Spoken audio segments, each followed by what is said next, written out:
Lots of happy little children waiting for sunrise, a stocking full of candy and a big surprise. Look at the happiness in their eyes, they're glad it's Christmas.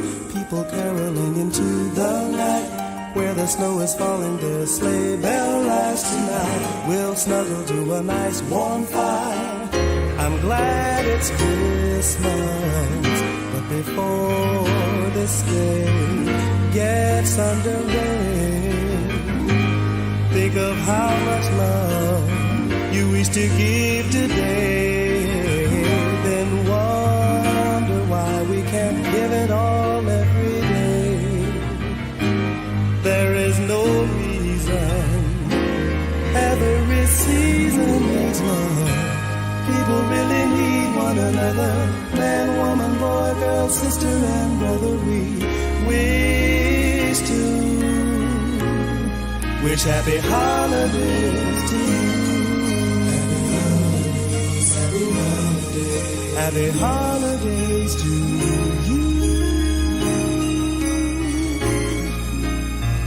And for this holiday season celebration, let's lift our hands to the holy nation to say thank you, Father.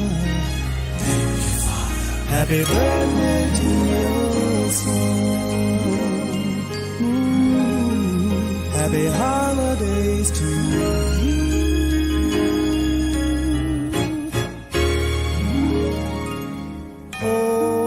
Hope is the strength we need. Love is to share it, yeah. Peace is to be with everyone. Hey, hey, hey. Happy holidays to you.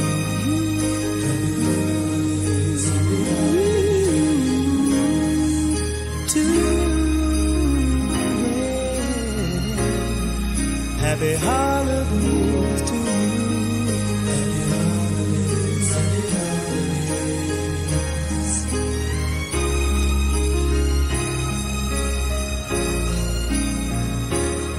You see, people really need one another.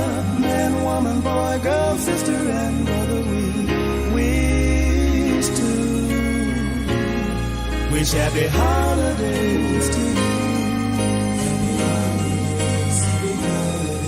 Happy holidays to you.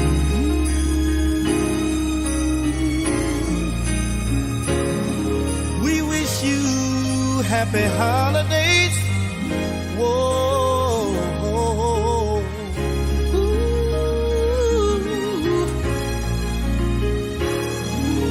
To you.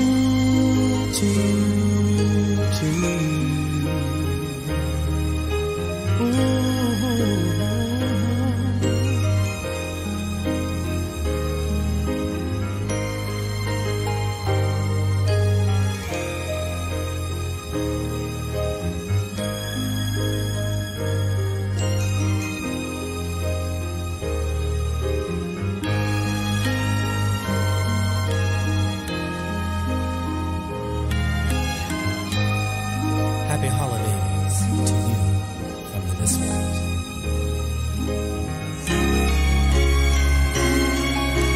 Happy holidays to you.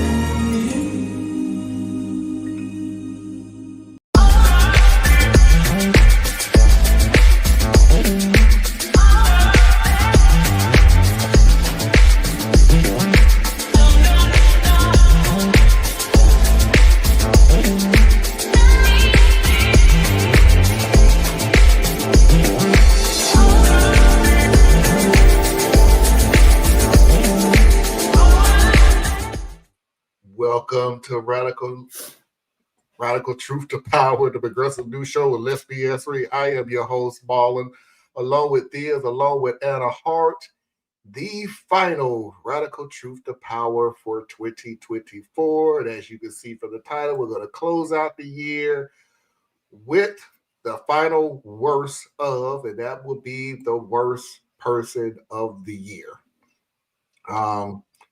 We also have a second hour with a Am I the A-hole? Mafia video of the week and real or not we have, but it's from yesterday's show because I just wanted to get Thea's take on those two stories. And of course, Foxy's videos of the week. Bear with me for 1 second.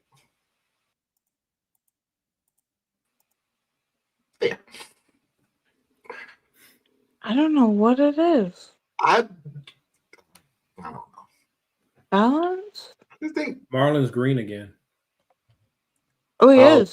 because I'm wearing this red shirt, so I don't care. I don't care. But what was I called? The Incredible Smurf? The Incredible Shrek, something like that. Anyway, how's everything going, Anna? Going really well. Had visit with my nephew. Had great time. This? Everything's cool. I'm tired. I don't know why, but It's one of those nights. pretty good. Yesterday went down to see my mother-in-law. Had a great weekend, so I'm good. Glad to hear that. Yeah, I got my Christmas present early because I guess my family was sick of holding on to it. So I got that, and we'll start baking for the party tomorrow and putting that stuff together. And just close out the year. But anyway, enough small talk because the party started.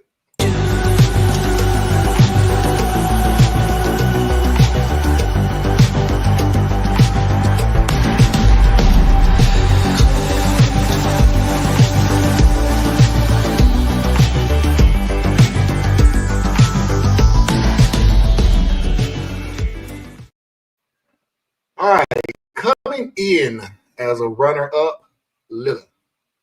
I'm a 19-year-old woman and I'm autistic, and no one else in my family is autistic. One of my brothers, Marcus, who's 29, got married to Lilith, who's 28, 6 years ago. They live far away from me, so I didn't know her that well until they moved back here a bit over a year ago. At first, I was really happy to have my brother around more, but the happiness didn't last long. It started with Lilith referring to me as it. Yo, what? I told her she can call me she or they, but it makes me uncomfortable and she apologized. Then she did it another time, and when I corrected her, she said that it was just a joke. I told her that it wasn't funny and to not do it. A while after that, I was having a hard time, and I needed to leave our bowling session early, and I heard Lilith say to Marcus as I was leaving, "Don't feel bad. It's not your fault that it's restarted." All right, guys, I'm going to say that again because this is a weird sentence, just so you understand what she said. Don't feel bad. It isn't your fault. It's restarted.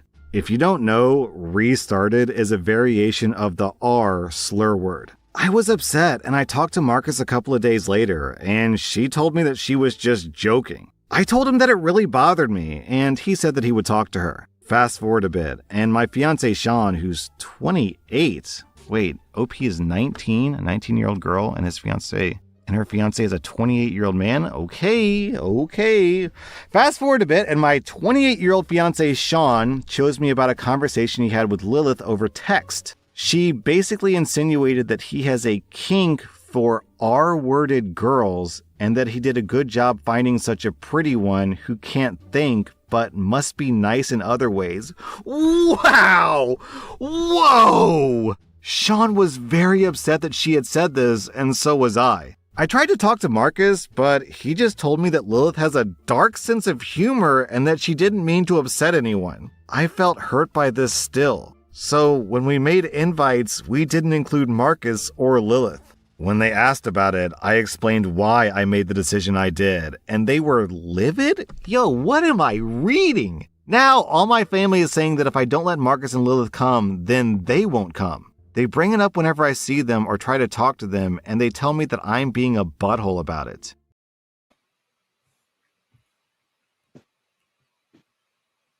I didn't catch this the first time we went through this story. Mm-hmm. But like he pointed out about the 28 and she's 19. Yeah, I don't like that.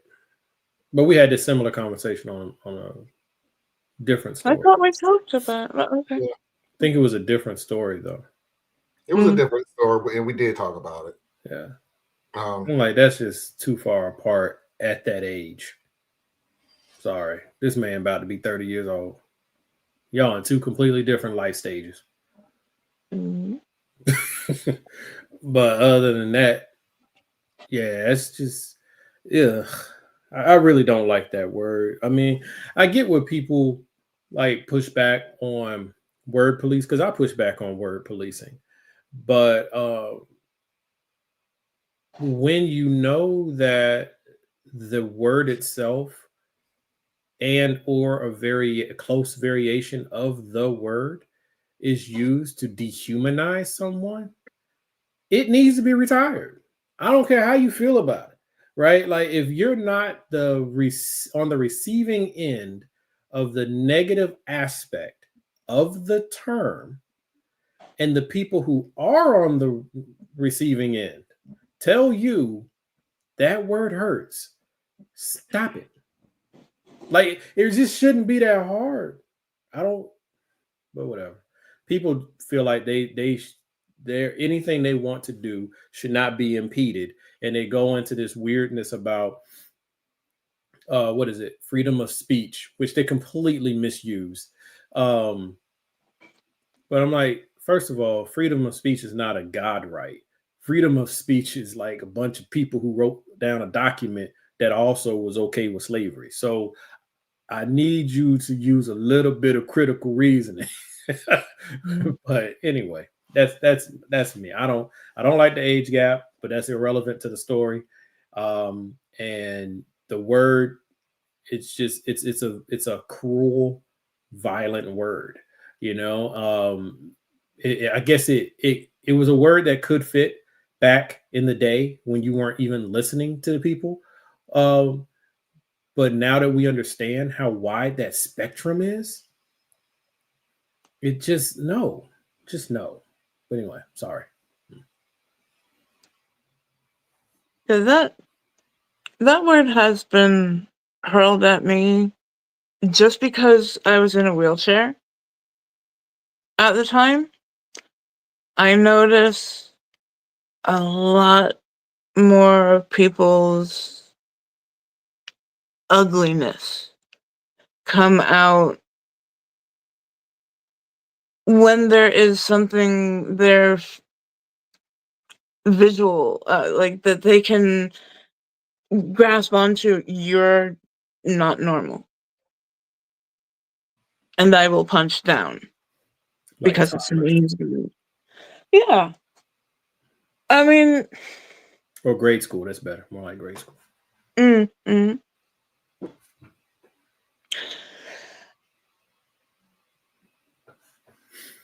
The way the person goes about dehumanizing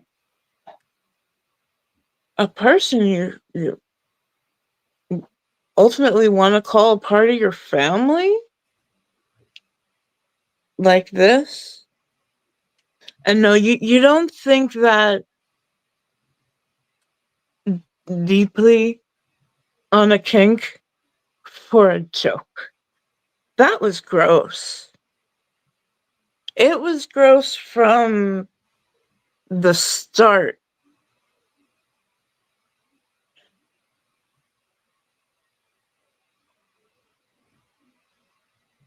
Like, my mother, she always taught me and my brother, the right to throw your fist ends where that person's nose begins.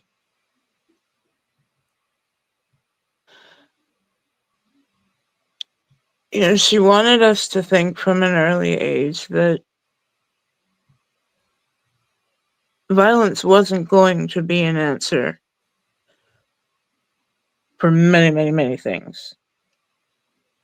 And she was always challenging us to go past an incident and think, what's going to happen next? And that's something that I try to repeat with my nephew. What's the process here? You know? And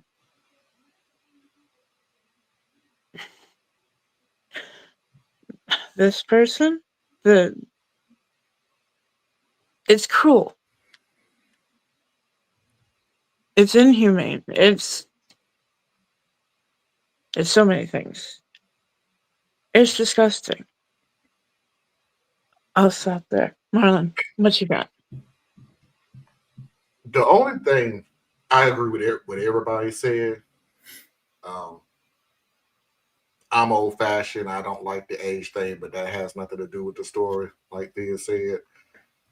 But my only thing that I would change is if you insult me, I'm no longer going to my brother so he could talk on behalf of me.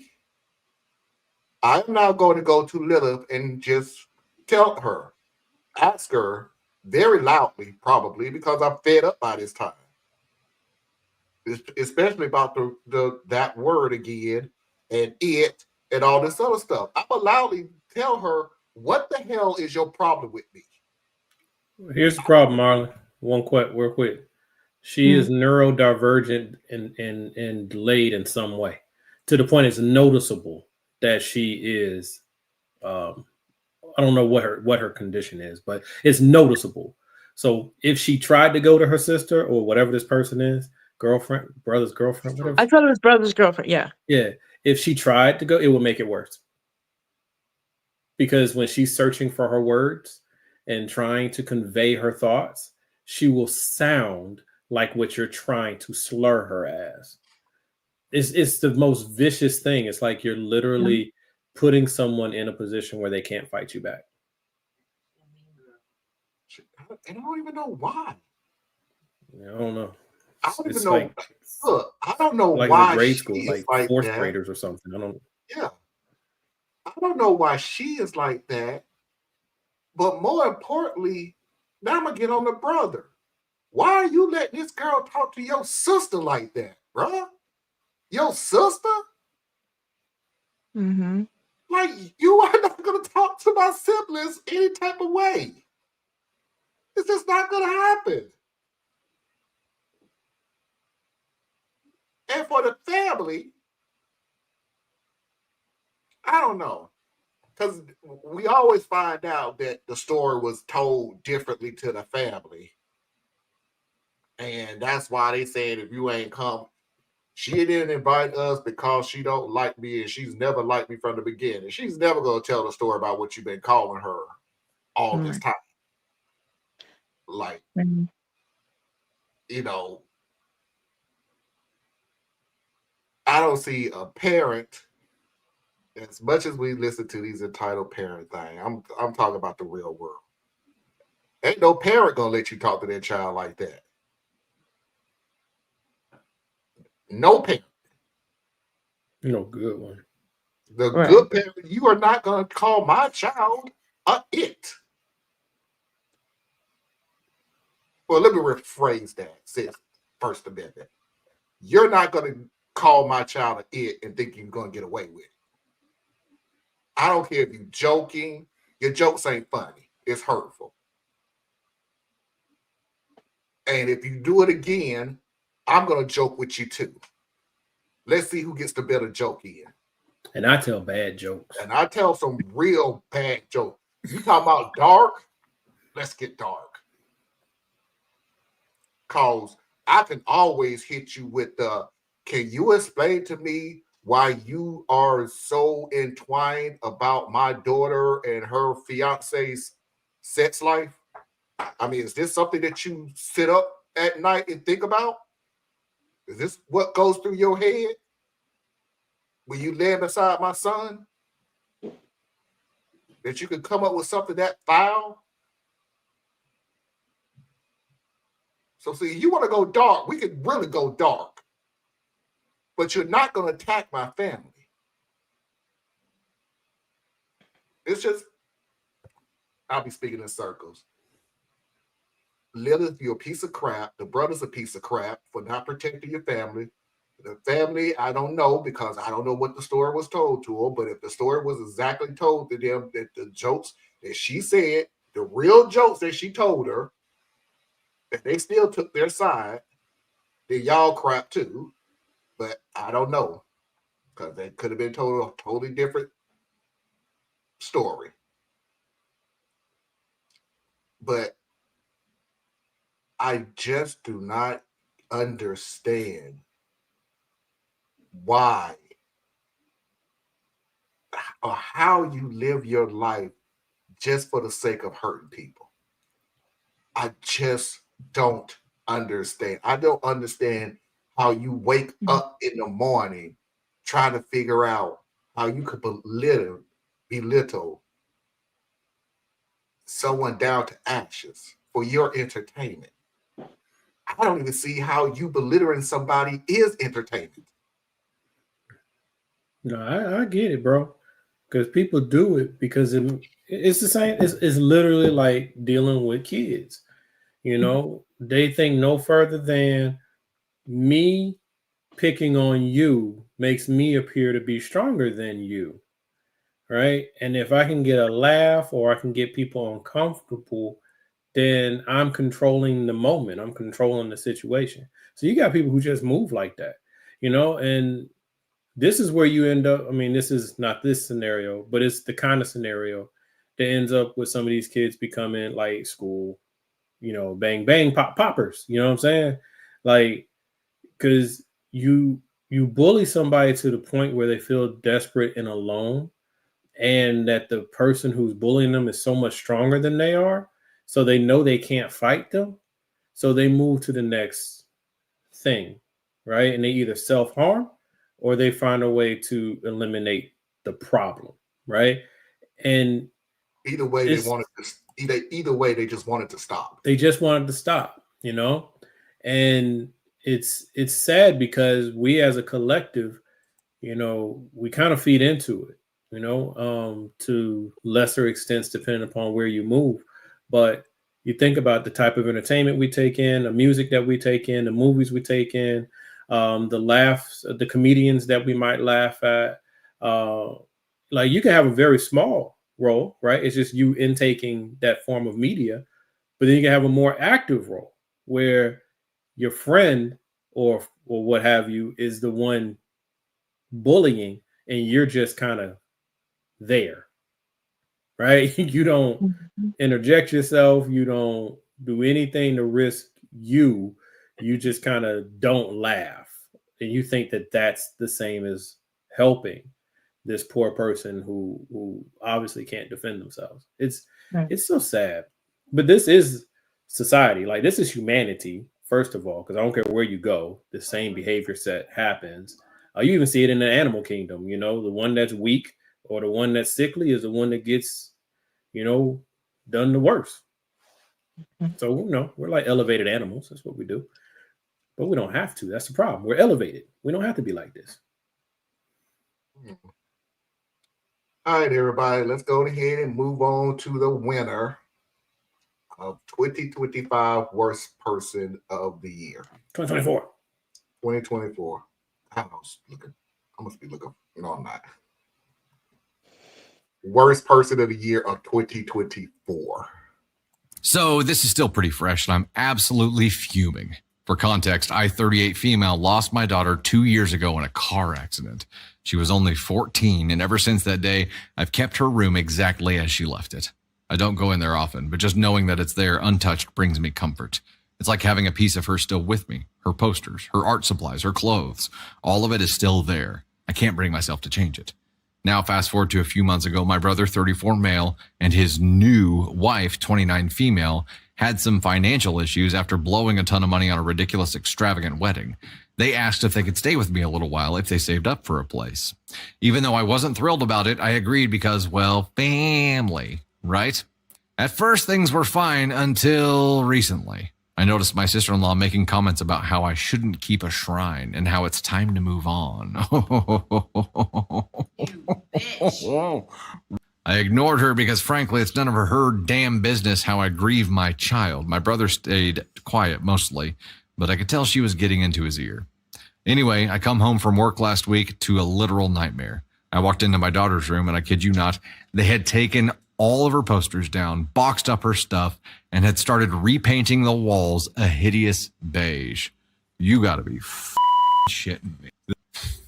They had moved in a bunch of generic furniture, hung up new curtains, and were apparently turning it into a guest room. I lost it, screaming, crying, the whole thing. I asked them what the hell they were thinking, and their response, my sister-in-law had the nerve to tell me that they did it as a favor to help me move on, because it was unhealthy for me to keep the room as it was. I was shaking with rage. I told them to pack up their stuff and get the hell out of my house immediately. My brother tried to calm me down, saying they meant well and they were only trying to help me let go. He even tried to make me feel guilty by saying they had nowhere else to go right now, as if that would make me suddenly forgive them for destroying the last piece of my daughter I had left. I told them I didn't care, and they had crossed an unforgivable line.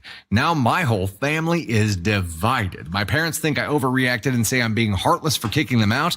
They keep saying they were just trying to help, they didn't mean any harm, and that I'm being too harsh because people grieve differently. Oh, what? That doesn't even make sense.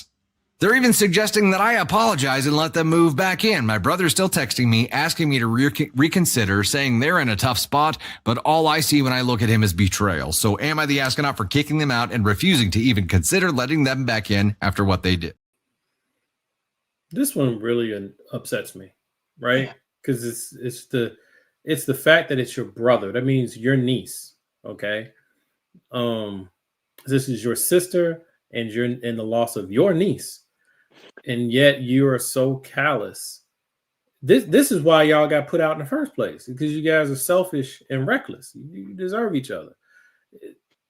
To go to someone's home, I don't care how close you related you are to them, and alter anything, especially alter something that they said they don't want changed, right? It's not like they had always, your sister had always talked about, well, I would love to paint the den, but I just don't have the money to do that. That's not this. She said, this is what I have left of my baby, right? She don't even owe you that much of an explanation, but the fact that she gave you that, that's done. Like, don't even go in the room, right? Just walk on by. But you feel so entitled that you can do whatever you want to, and other people have to move around you. This, like I said, this is why you're homeless now. That's why you're homeless, because you guys don't think things through, right? And if the parents think that it's so bad, they need to move wherever the parents are. Okay, if it's cross country, then do like the hillbillies and hop in a car and ride on. Go on cross country and go move in with mom and dad. You ain't living here. Mama Hart chimes in, should mind their own business. Yeah. Mm-hmm. Find the business that pays you.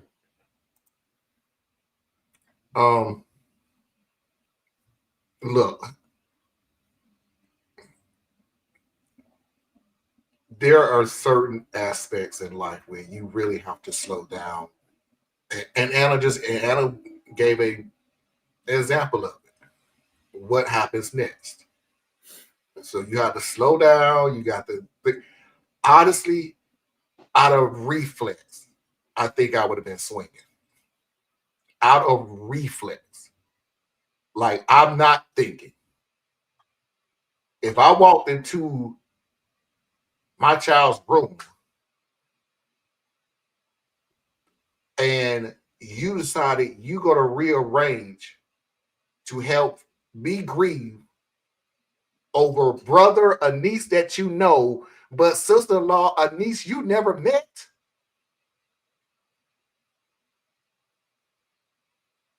I think I would. It would be out of reflex because I would be in such shock and appalled. And thing is, you're absolutely right. Every family member that calls OP from this point on, you do it. Yeah, you take them. You take them in. Don't have me take in somebody who betrayed me, who betrayed your family member, the niece, or your granddaughter, or your cousin. It goes on and on.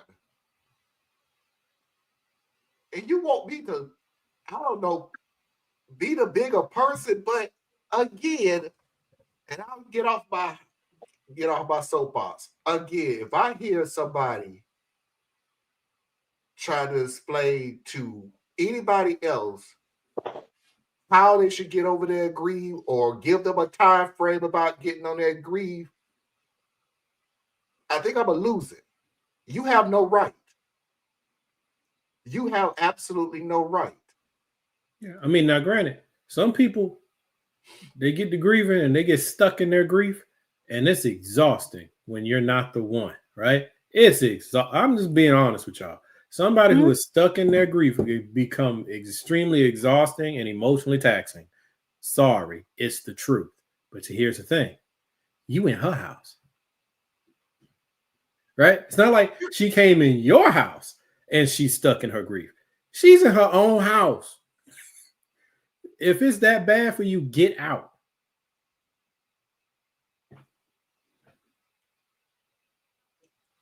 What makes it just even worse, she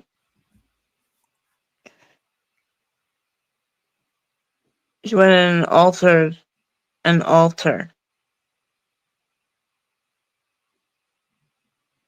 A place where somebody comes to find sacred comfort. It's evil. And get out of my house. I honestly can't remember what I voted because being called it, they're both malicious, they're both intentful, they're awful people. I don't remember voting on this one either, but I would have been a little conflicted. Everybody did. Oh, I would have been a little conflicted. It did the one I vote for just didn't make it or something? Because I don't remember this one. But yeah, because it's like, so here's the thing, all right? Calling a person an it and using the R word to hurt them, like you're intentionally just trying to hurt them. Mm-hmm. So for me, that's a walking punishment, right? It's a living torment. And then this one, though, you did vote. Really? Yeah, what did I vote for? Okay. Huh? What did I vote for? Because I voted for the haircut. The room. Really? I did? Oh, I must be getting days mixed up then. But then this other one, though, this is like you're not insulting. What you're doing is you're careless disregard. It's almost a malicious attack in a way on a memory. Yeah. And so they're both dealing with psychic pain. But I still think the prior story is worse just because you're attacking a living person who has to carry this first, like it's the first-hand damage. Whereas the mother's story, yes, you're also attacking her, but you're attacking her memory of her daughter, right? But you've also violated her space in her home, right? So I don't know. Let me add a layer to this too, and maybe this will help. And I think you're lying. You don't give a rat's butt about her moving on with the grief and everything. You just wanted that room. Yeah, it could be, yeah. You just wanted that room. You're just using that as an excuse, but you just wanted that room. We could stay here instead of in the garage. Yeah. No, that's all that was about. So I think you're lying. She's got us staying in the den when we have a perfectly good room right here. That you painted beige? Come on. Come on. Most of my walls are beige. I have no imagination.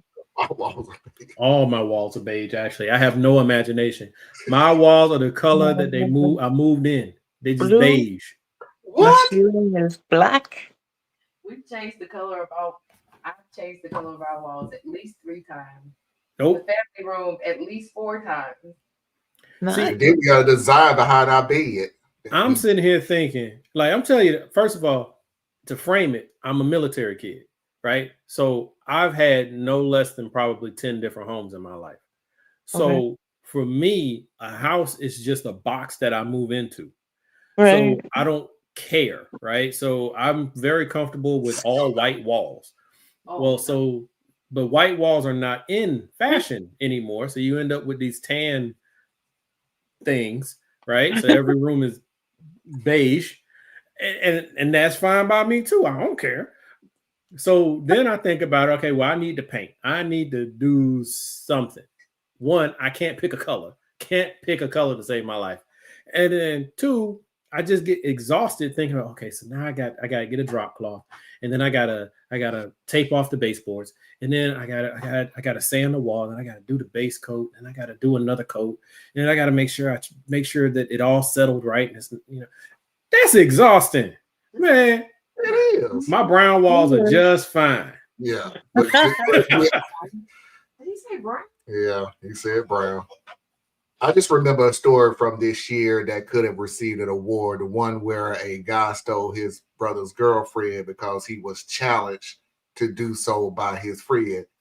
I remember the story. I remember that story because that was the deal at the very end. He really wanted his brother and his family, because his family dropped him too, because he's broke and he needs money. And the brother now has a lot of money. So can you please, forgive me?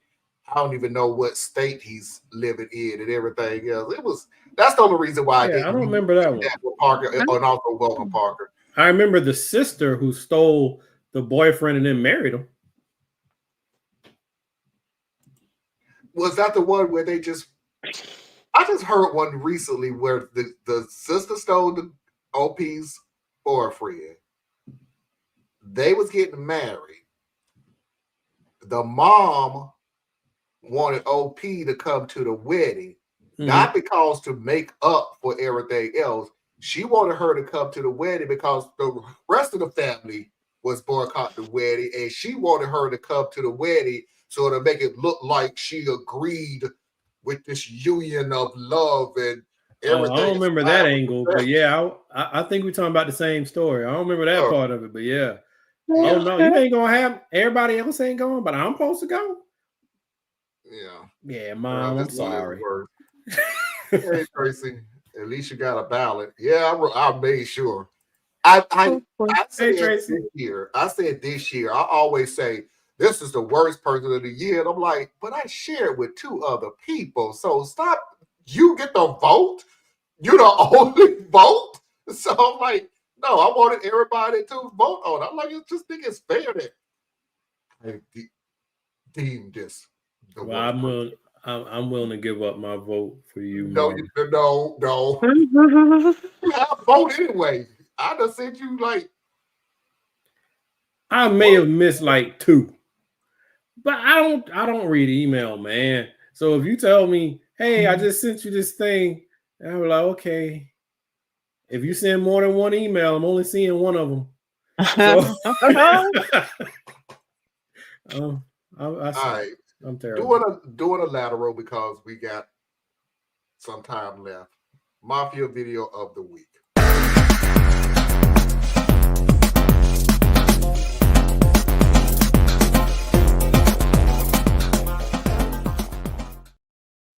Did I say lateral? You did say lateral. And then my brain was like, that's not the right word, but I'm so rusty in football, I have no idea what the right word is. What word am I thinking? Running an option? Audible? Yeah. Ooh. There you see. Ooh, I don't even watch football. So that's why I was just like, I don't know. But I can't say anything. Because I'll say something crazy like, that's a flag. Like, I don't know. Anyway, we're gonna show a video that we showed yesterday. I just wanted Thea's take on it. Frozen foods. I'm a 39-year-old guy, and I've been married to my wife, who's 32, for 4 years. We usually get along just fine. One of the issues that we've had since our relationship began has been about our freezer. Simply put, my wife stuffs the freezer full of food constantly. There is absolutely zero space for me to put anything in there. At first, I tried to solve this by buying the fridge with the biggest freezer we could find. I dropped nearly $4,000 on it. She interpreted this as an invitation to buy even more frozen food so she could play microwave dinner Tetris with the freezer. Every single nook and cranny is stuffed full. Yet still, she buys more frozen foods and somehow finds a way to fit them in.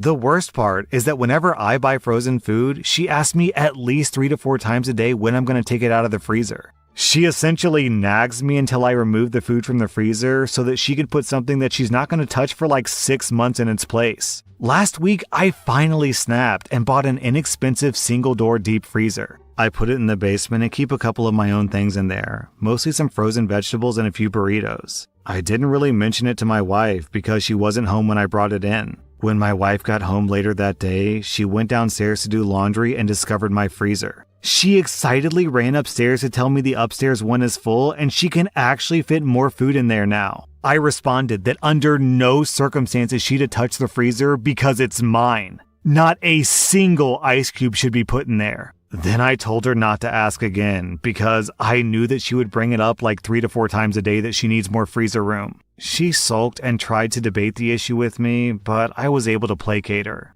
A couple of days later, I went down to the basement to get something from my freezer, and I found it about 70% full of microwave dinners. When I checked the upstairs freezer in the kitchen, I found that that was also completely full. I calmly went downstairs with a large garbage bag, threw everything of hers into it, and then tossed it into our trash bin. Then I found a padlock that I had lying around and locked my freezer with it. Later that day, my wife bought more frozen food to put in the new freezer, but when she got downstairs, she noticed the lock and flipped out. She told me that I was being controlling. When I told her there was no way that she would ever use that freezer again, she threw a tantrum and left for her mom's house. She came back later that day and told me that I had 24 hours to unlock that freezer. Nothing really happened after those 24 hours, but now she's completely ignoring everything that I say. I think that my actions were justifiable, but was I wrong here?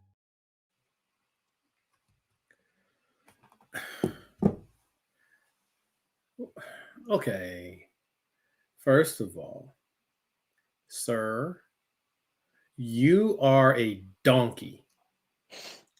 Okay? Yeah, your wife got a problem. She got a problem. Okay. But the moment you find yourself putting locks on appliances and talking to your wife like she's your child, you have officially stepped into being wrong. Right? She was wrong because she apparently got some kind of mental issue. She does. I'm not saying she's crazy because that's not what this might be. It just means she got a mental issue. It sounds like she's hoarding. Yeah, like I know people or I've heard of people who grew up poor and they fixate on certain things. Fixate on toilet tissue, let's say, right? I'll never be without toilet tissue. So every time they go shopping, they buy toilet tissue. And you're like, why you about? What's all this? Because in their childhood, that's something that they fixated on. Or they always buy canned food. No one, they don't even like to eat canned food. But they remember what it's like not to have it. You know? So your wife has an unhealthy issue. Yep. And she has a problem with boundaries. Yep. Because she got the whole freezer upstairs. Told her, hey, I can't put my stuff in there. You get a bigger freezer. She fills that one up too. And then comes to you saying, hey, you got about 4 inches of space in the freezer. How soon can you get your stuff out of there so I can get some more stuff in the freezer? Okay, lady, something ain't right. All right. But this is when you have the conversation with her and you say, I don't know what's going on, but here's what I'm going to do. I am going to go buy a freezer for myself. You can have this space. I'm buying myself a freezer. See, if you have conversations up front, you got something you can stand on. So then when it starts going into your freezer, you can sit there and say, look, we agreed that this is what we were going to do. Get your stuff out of my freezer, right? Or stop putting stuff in my freezer. Now, she's probably going to do it anyway because she got an issue. But this is your wife. You know what I'm saying? Like, y'all got to sort that out. Man, I wish somebody would put a lock on something in the house I stay in. I'll start breaking down doors that ain't got nothing to do with it. You come home, bathroom door ain't got no handle. You know what I'm saying? We not gonna do this. No, not in my house. Okay. Not in my house. You not know, man. You, no. you really have an issue with men, refrigerators, and locks. I have an issue with a relationship where you think it's okay to put a lock on something against your spouse. This isn't like you got a teenage kid who got a stealing habit. This is your spouse. The amount of insult. This is a freezer. Right? It's the guy with the cake is worse. That's what I mean. That's what I mean. But I said the same thing with him though. The moment you put a lock on something, you're wrong. That's your wife. Mm-hmm. I'm protecting my food from a chip. No, you're not, because you bought a deep freezer and you don't even need all the space. You said yourself, I just need what I wanted. It could be almost empty. It don't matter. It's mine. You won't let me use the other freezer. So I got me a freezer. You're justified in that, but had a conversation up front. Stop being a wimp. Stop being a sucker. Stand on your own too. Talk to your wife and have that argument. I don't understand why so many men are afraid to stand up to their women. Just have the conversation. What's the worst she gonna do? What's the worst she gonna do? She's gonna argue with you, and you might find out you're wrong. Come on, man. Nah. So many people can't handle that. But that's why what you doing in a relationship, right? Because everything should start with a conversation. I agree. And if it elevates from that, it ain't like you ain't never had an argument with her before. What kind of relationship you in and you ain't never had an argument? Now, except for his boyfriend, girlfriend, because like I don't argue with girlfriends. But if you done made it past all that, now y'all married, come on, man, come on. But she needs some help though, because I'm like, man, you and I both know lean cuisine tastes nasty. It tastes like plastic. Why are we doing this? I don't think I had a TV. I haven't had a TV dinner in years. So me either. My income got to the point where I ain't got to look at them no more. But what I'm saying is, I know every time I try to have one, they taste like plastic, and in the corners they always burn. I remember that. I'm traumatized by that. And the middle is still frozen. Yes. So that's my argument. We would have to have a heart-to-heart on, baby, this isn't healthy. We have to find a way to help you get past hoarding nasty food. Like, I'm more concerned about you eating nasty food. Like, what's wrong? Let's work this out. I don't have anything to add. Except Red Baron pizza. I can eat Red Baron pizza, and then some other little frozen pizzas. Even though I haven't had those in years either. Pretty good. Yeah, it's been a while. All right. Well, what did you say, Marlon? I said about the hoarding situation. You were okay with that lot, though, weren't you? I was okay with that lot. I was okay with that lot. Because my deal is, as soon as you roll up on me and say you got 24 hours to take this lock off, or what? And you did exactly that. Nothing. No talking. soak in the corner. I'm sure you went to your mama and your mama went, get out of my house with this mess. I don't want to hear this. She gave you an ultimatum because she didn't know what else to do. She had nothing else. Right, but she doesn't have to have anything else, is my point. Like, she shouldn't be in a position where she has to beg you to take a lock off of a freezer in her own house. But I get that, Theus. But he should not have been put in a position to have to put a lock on it. Like, yeah, they did have a discussion, and you called him talking down to a child, but he did have a discussion. This is my refrigerator. You have a $4,000 refrigerator that you won't let me use. Do not put even a single ice cube in my refrigerator. That's talking down to your spouse. And because of that, she went on and did it anyway. Yeah, but I'm just saying, there's a way to do things, right? Like, have the conversation before the freezer exists. Then go get the freezer. He snuck the freezer in the house. Yeah. It sounded like he put stuff over it next to the washer. And she snuck food in. Yeah, but bro. And what kills me is she snuck food. I guarantee you, she snuck food in from the refrigerator upstairs and then went straight to the store so she could fill the upstairs refrigerator back up. Yes, because she got a problem. But what I'm saying is like the order and how these things happen. It's not that he got a freezer. It was he did it like in a spiteful, underhanded way. Like, you feel justified in getting a freezer? Okay. Man up and say something. But you're going to bring it in the house and hope she don't notice a freezer. Oh, okay. But she's wrong for doing that. But oh, Tracy is coming. She stored frozen dinners like the one lady buried the can of beans. Oh, that story is coming. Don't even look at me and go, what did you say, Baller? Bruh, it's a wild. As a matter of fact, I'm going to shut out the first hour so we can go ahead and get into it. It's one of the wildest stories.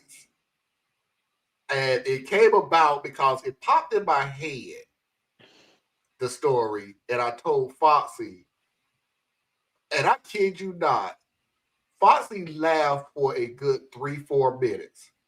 Just tears rolled. This was a lie. No, this is not true. Baller. So I found the story and played it for her. She was like, no, this is fake. This is a fake story. There is no way this is real. This is a real story. So I'm going to go ahead and close out the first hour. We're going to go ahead and get into the second hour with the second, with an Am I the A-hole, the second Mafia video of the week, which is actually Mafia video of the year. Then we're going to get into the real or not, where we talked about the beans and, of course, Foxy's videos of the year. 4-minute break to reboot and refresh, and we'll see everybody on the other side. Stay tuned.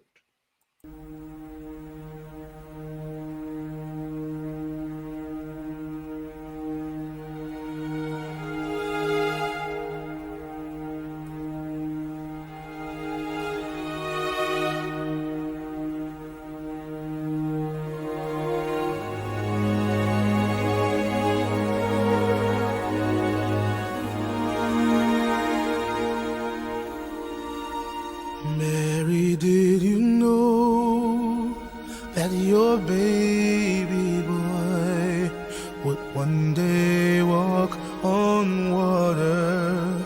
Mary, did you know that your baby boy would save our sons and daughters? Did you know that your baby boy has come to make you new? And this child that you delivered soon deliver you. Mary, did you know that your baby boy would give sight to the blind man? Mary, did you know that your baby boy would calm the storm with his hand? Did you know that your baby boy has walked where angels trod? And when you kiss your little baby, you kiss the face of God. Oh, Mary, did you know?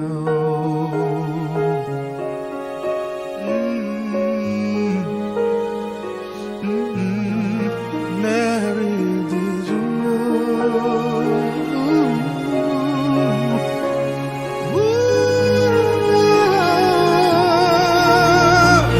The blind will see, the deaf will hear, the dead will live again.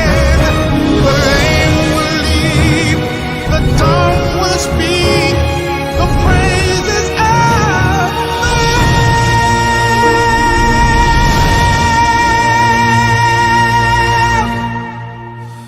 Mary, did you know that your baby boy is Lord of all creation? Mary, did you know that your baby boy would one day rule the nations? Did you know that your baby boy is heaven's perfect lamb? And the sleeping child you're holding is the great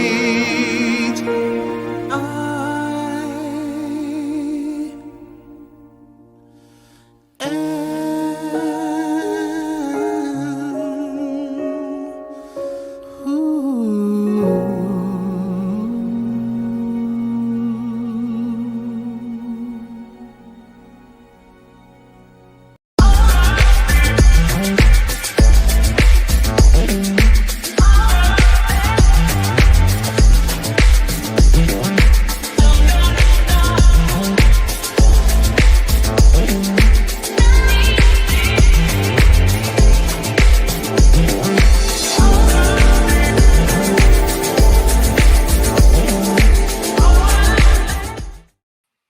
We are back, and without further ado, let's go ahead and pay those bills. Please do not forget to go to patreon.com/Tracy Media Fan. Help support Tracy in all of her endeavors. Please do not forget to go to Anna Hart's website, BorelliEtc.com. Learn something that you didn't think you need to know, but you should. Please do not forget to go to Thea's website, OurUnitedCore.com. Communities build movements. And if you need to reach me, you can do so at radtp@outlook.com. That's RADTP@outlook.com. Let's go ahead and get into the Baba Hart Hour. Anna's not feeling well. We hope, oh well, this is the last show of the year, so it's like, don't try to, man through it. It is what it is. So hope she feels better. She said if she start feel better, she'll come back on, but we will see. But anyway, let's go ahead and get into it. Am I the a-hole?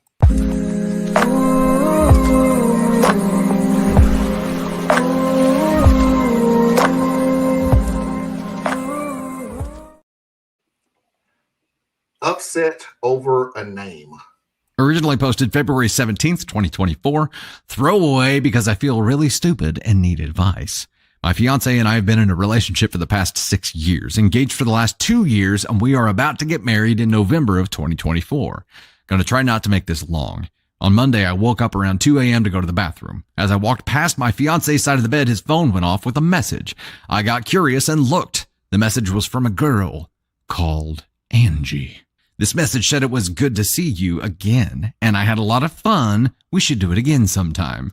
I took his phone with me to the bathroom and read their chats, nothing sexual or even flirty, but there were a bunch of conversations of meeting up at her place, what they did that day, all the fun they were having. I remember yesterday I wanted to do something with him, but he couldn't as his sister was in town and they had arranged to meet and hang out for months now. He did invite me along, but I didn't go, didn't want to take away from his time with his sister. My thoughts immediately went to him cheating on me and I started to bawl like a baby in the bathroom. My fiance came rushing into the bathroom to see what was going on. I was not as quiet as I thought I was in the end. When he came close to me and asked what was going on, I told him not to touch me. He looked hurt in that moment and took a step back. I gave him his phone and told him to explain himself through tears. He took the phone, looked, and laughed. Then I saw him laughing. I got up and stormed out, locking myself in the spare bedroom. He came to the bedroom and through the door said he was sorry for laughing and tried to explain himself. Before he said anything else, I told him to leave. He then left for our bedroom. That morning before he woke up, I grabbed some of my things and came to my sister's house. I've been here since Tuesday morning, too afraid to go home. He sent me a message that morning saying he heard and saw me leave but didn't want to stop me because of what happened the night before. Again, he said sorry for laughing, but the situation was just ridiculous at the moment, and his brain responded with laughter. I sent back some hurtful things and that he's a cheater. He responded with, Angie is a nickname for my sister, Angelina. He told me to confirm with his sisters if I didn't believe him, and he told me to check Facebook and Insta if I need proof because a picture was posted of their meetup yesterday.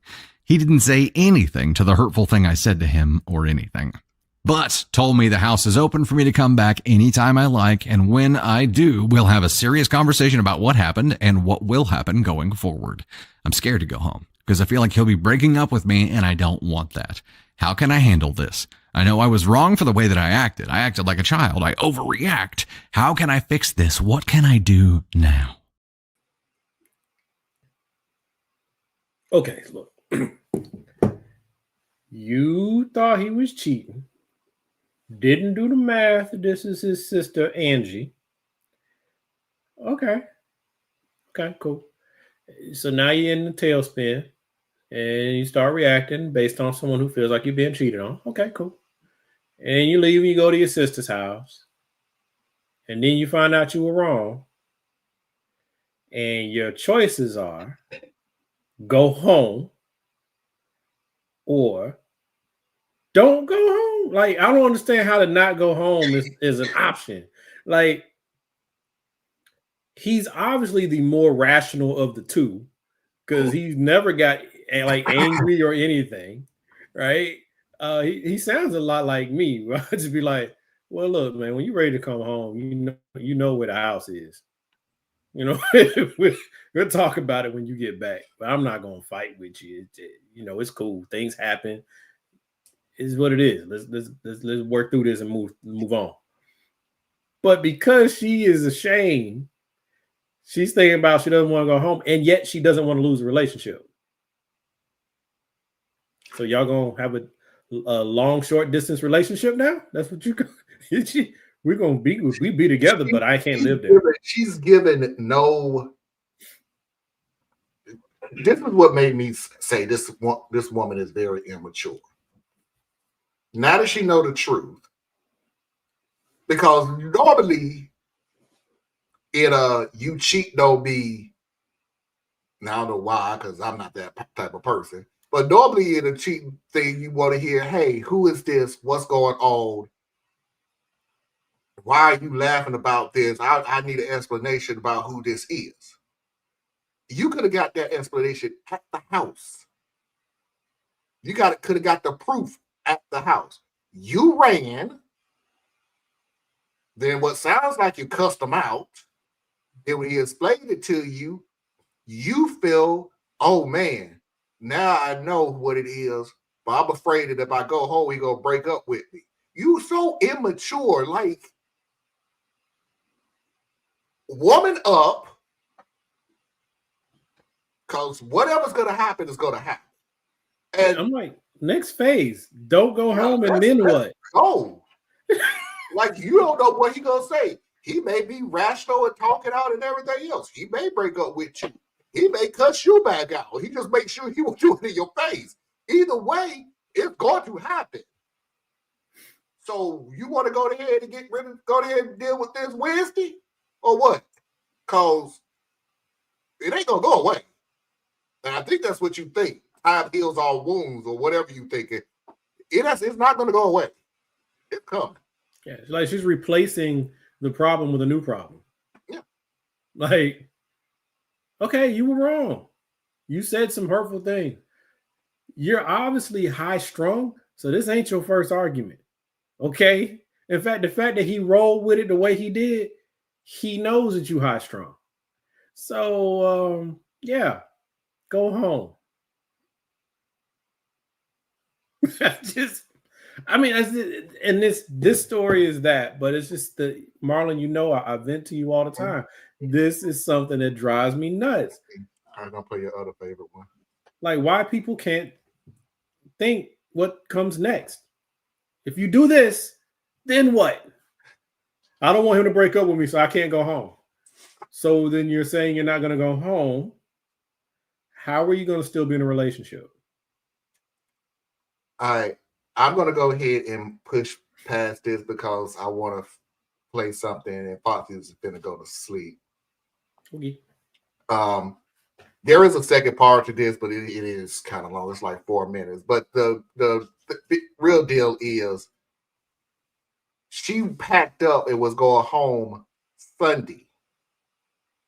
But Sunday morning, the boyfriend showed up at the sister's house with her stuff and told her, I am breaking up with you because I left the door open. You got here Tuesday. It's Sunday. You haven't texted. You haven't done nothing. You ran away from this relationship. I can't handle this immaturity. So here's your stuff. I wish you well, but I'm out. And she talked about, I just think it's so unfair. And everybody in the comment was like, what's unfair? You like almost a week. So she was right. They did break up. But anyway. But she was right because she continued to be wrong. Yes. Exactly. Mafia video of the year.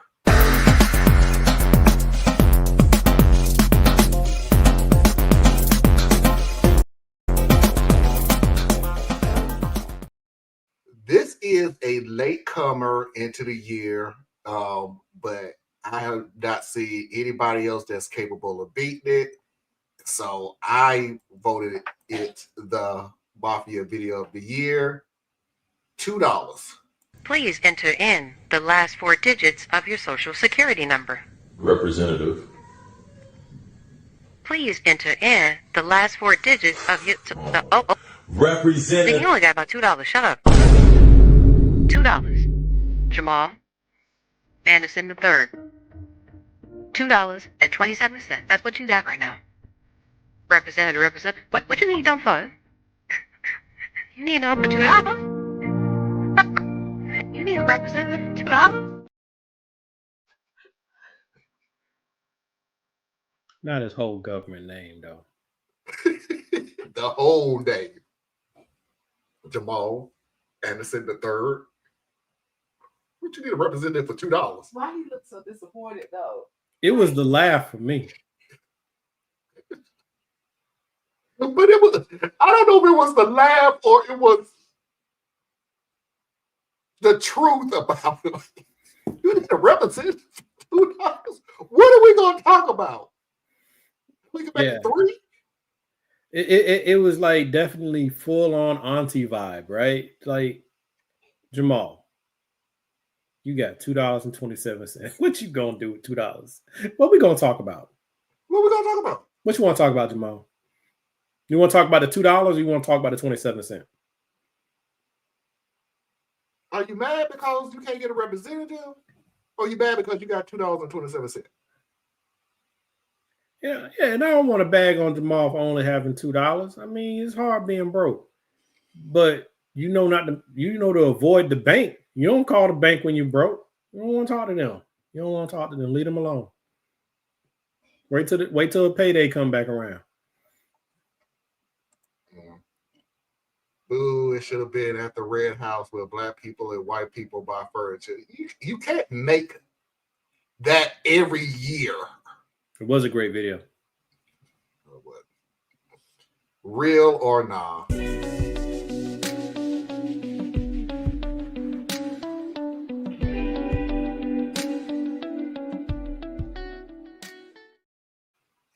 is the video that I was talking about. Burying the beans. I admit, I posted a version of this on the relationship subreddit the other day, but they closed it with no explanation. I assume because they decided that it was fake. I can see how they might think that, but this is a true thing that happened and is happening. And now there's more to it because I actually got broken up with over it. With all that's going on, me and my girlfriend had stocked up on supplies, including some canned goods. A few weeks ago, I ordered 30 cans of beans. 10 are black beans, 10 are kidney beans, and 10 are pink beans. Also, I ordered 15 cans of chickpeas.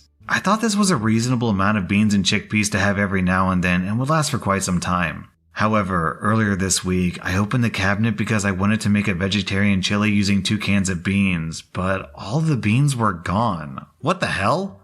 I asked my girlfriend, and she told me that she buried all the beans in the woods. At first I thought she was joking, but she explained, no, she'd buried the beans in the woods. WTF? I asked her to explain, and she told me that she was afraid that if things get bad, we might have to worry about looters or whatever, and that the beans would be in danger of being stolen. I said I thought this was completely ridiculous and unlikely. She became angry at me and said that she's protecting our beans. According to her logic, the beans are safely buried in the woods behind our apartment complex. And if we ever need the beans, she'll go to the stash and dig up a can or two, but would prefer if we save them all for if things get worse. I said, why only bury the beans? Why not bury our more valuable items? She said the canned food was the most valuable for long-term means, and that since we can get fresh food in our online grocery deliveries, it would make sense to continue to stockpile beans. She intends to bury more beans in the woods every week. This was too insane for me, and I got very upset. I demanded to know where the beans were buried, and she refused to tell me. She said if I knew, she was afraid that I'd dig them up, and I said damn right I would. She said, I will never jeopardize the beans. The following day, I tried to put my foot down. And I'm not usually a foot downer, but there are rare issues where compromise is out of the question, and I foolishly decided this was one of those issues. I demanded to know where the beans were buried, and I told her if she was going to bury beans that I paid for in the woods, then I would move out. We fought about it, and I kept insisting. In hindsight, I should have let it go and created my own hidden stash of beans in the apartment, and given her time to maybe cool down about this bean burying scenario, but I blew it all out of proportion. Yeah, it's weird to bury beans in the woods, but why did I have to press it? What's the harm at the end of the day, in the grand scheme of things? But I kept demanding her to take me to the beans, or at least draw a map or something, and finally she broke up with me over the beans. I've lost the love of my life because I couldn't let the damn beans go. I'm in disbelief. She moved out. Not only am I heartbroken, but I'm now paying full rent instead of 50%, which is a huge financial issue for me. Okay, so a couple of very important things. Yes, I got to step away from 1 second, so go No, ahead. I don't want to hold this by myself, but okay, go ahead. All right, so a couple things with the beans. All right, so first, are these high quality beans? Like, are we talking about great value beans, or are we talking about like green giant beans? I don't know. I don't eat canned beans except for black beans, because I like a good burrito. You get a good burrito with some black beans. I like that. But anyway, so are these cheap beans or are these moderately priced beans? But either way, it's 30 cans of beans, and then the can of beans, let's say it's $2 each. That's about $60. Let that go. Okay, if she's burying $60 worth of beans in the yard, then you know she's out there a little bit, but whatever. That ain't gonna change nothing. Don't buy any more beans. She's got her stockpile. There you go. But as far as burying the beans, so first you got to appreciate you have a very persistent partner, because this means she if she planned it well, she would have had to get a plastic bag or a plastic container so that the beans wouldn't be subject to the moisture in the ground. So that means she had to think this through, get things together to make sure that when she buried the beans, they would still be in a condition where they could be used later on. That's a planner. You got to keep a planner around you. And then this is an industrious woman. She had to have had a shovel, and she went out there and she dug it up, and she did. That's a lot of effort and a lot of work. You got to appreciate a woman who will go through that kind of effort. I don't know a lot of women that will go through the effort to go out there with a shovel and a bag of beans and bury those beans deep enough that somebody else wouldn't just happen upon them and know where they are to get them later. That you are wrong, sir. You are wrong. This is a relationship that you ruined because you had a thoughtful woman and you couldn't appreciate her. There you go. Now, I don't know what else to talk about because we're talking about some beans. And my partner in crime then dipped out on me. Oh, here he is.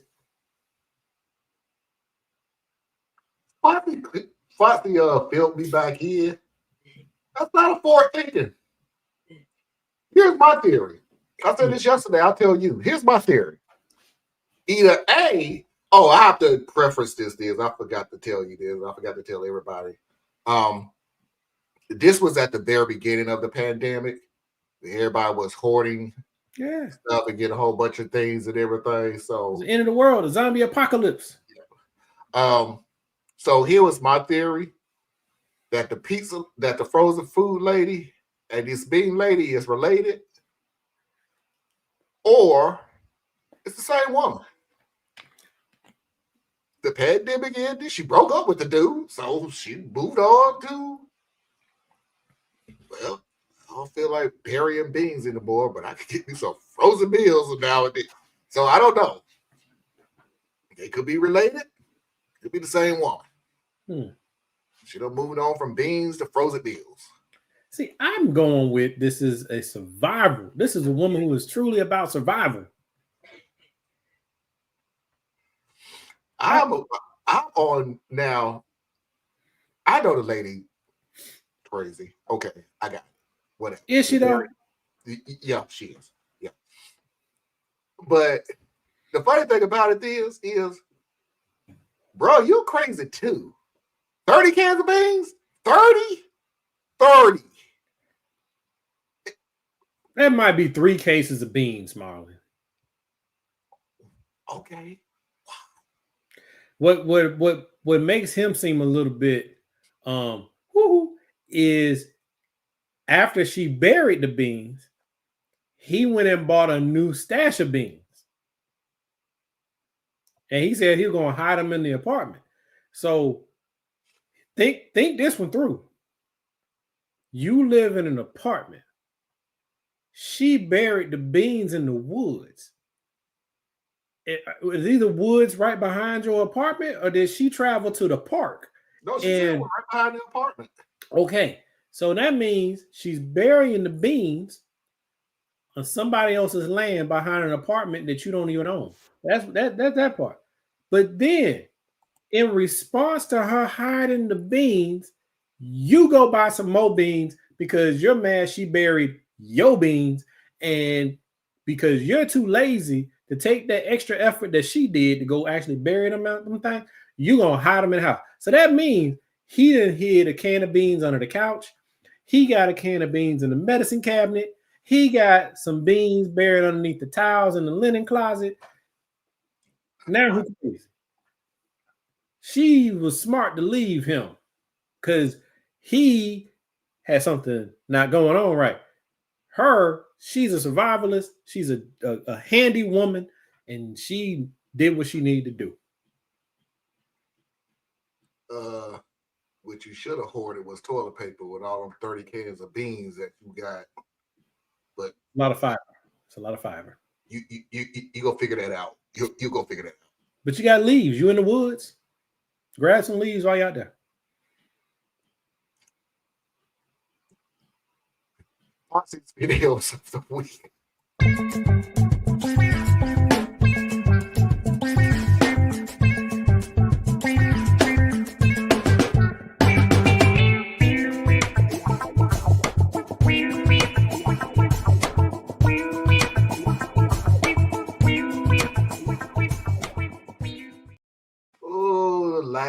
Foxy video of the week for 2024. Let's just start off with a little joke. Excuse me, sir. Yeah. I'm doing a little social experiment, like a survey. Can I ask you a question? Yeah, sure. Go ahead. So if you were on a bus and a woman gets on and there's no available seats, would you give up your seat? No. Well, what if the lady was pregnant? Then would you? No, not even then. What if it was an elderly woman? I would hope you would then. No. That's terrible. You are a very selfish, inconsiderate man, aren't you? No, ma'am. I'm the bus driver.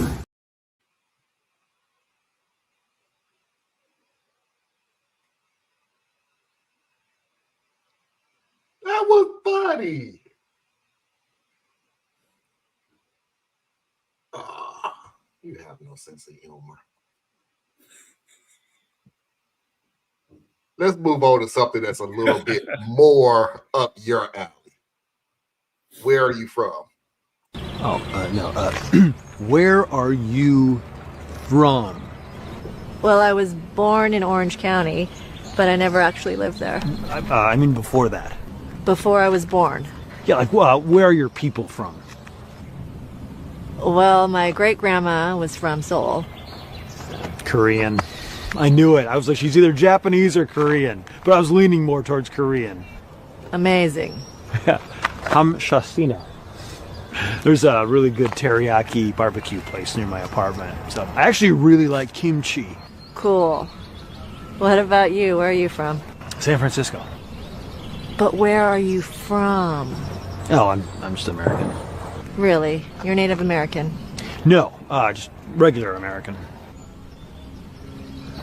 Oh, well, I guess my grandparents are from England. Oh, well. Hello, Governor! What's all this then? Top of the morning to you. Let's go sporty! Double, toil and trouble! Mind the gap! Beware Jack the Ripper! Bloody hell! Pip! Cheerio! I think your people's fish and chips are amazing.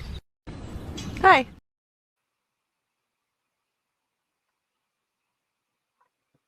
I like how she uncensored whiteness. Because that's part of the thing. Like they for many, for guys like him, they can't even process that they're not really American. If they use the same definition as others. And see, this is less about them and more about all of us.